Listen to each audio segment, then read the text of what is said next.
Eviction protections could end in California tomorrow. Renters and allies are calling on the governor to extend pandemic-era rent relief programs, add more funding to them, and allow local jurisdictions to pass stronger protections than what the state might offer. They gathered for a rally at the state capitol this morning. A bill making the rounds at the capitol may extend financial aid for California renters through the end of June. AB 2179 passed in the Assembly Monday. It's now being considered in the Senate. Activists say this crisis needs to be addressed immediately. It's sad. It's sad. Like I said in conference, I don't wish homelessness upon anybody. We're already dealing with a huge homeless crisis, and to watch these families go through what I went through so many years ago it upsets me. I think our assembly people and our government could do a whole lot better than what they're doing now. Temporary relief for renters is set to end tomorrow unless it's endorsed by state senators and then sent on to the governor. While tenants have taken to the steps of the state capitol this morning, sending a message to senators that they do want an extension of California's eviction moratorium, there is another group on the other side of those unpaid rents paused early during the pandemic when the economy flatlined. Landlords across California have been waiting 23 months to get what's owed and pay their own bills. Christina LaMarca is the president of one group that represents them, the California Rental Housing Association. Welcome back to Fox 40 News at 11. Thank you for having me back. I appreciate it very much. Definitely. Now, tenant advocates at the state capitol within the last hour say there are people who can't make it, families who will be pushed into homelessness if this eviction moratorium isn't extended. You have about 20,000 members, half of which aren't large operators with hundreds of units. What have they been doing to make it without getting paid? Well, I think you'll find out a lot of times, not just now, but even pre-COVID, whenever there was financial difficulties, owners of rental properties, of which I represent, about 65% of them are not large owners. They own single family homes. They own duplexes, triplexes, small complexes that are not necessarily financial cash machines. These people have used their life savings. They have scraped, then maybe taken out second loans or mortgages on their own primary residence in order to make ends meet. And now it's time to allow them to get access back to what was negotiated under the terms of the rental agreements that people are living under. And that would be the expectation of getting paid rent.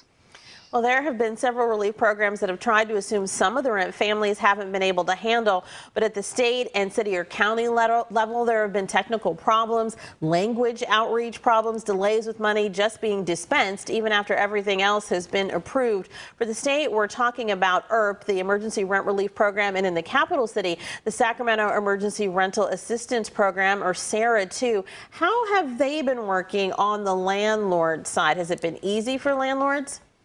I'm in San Diego County, and for San Diego County, and from my perspective, we've been able to apply for the funds fairly reasonably. Communication and just getting regular checkbacks from them has been difficult.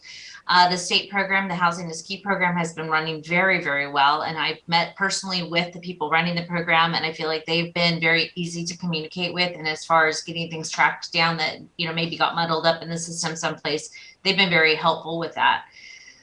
So I think that from those perspectives, the programs have been accessible to people who needed the funds and believe that they would qualify for the funds. And that obviously we just have a lot of people applying for it, and we only have so many people working and being able to process those applications. Yeah, there's huge demand. Your group and some of the tenant advocates actually agree on what the state Senate should do with the eviction moratorium extension, AB 2179. That extension at the state level will preempt stronger protections some cities like San Francisco have passed. So you both want whatever rental relief structure exists going forward, one, to be fully funded. In Sacramento, you were just talking about people already being in the pipeline. 30,000 applications have been received and are in holding status right now. So that is a lot of people. There is, but by putting a deadline on this, this bill in some respects has very good things and things that we disagree with.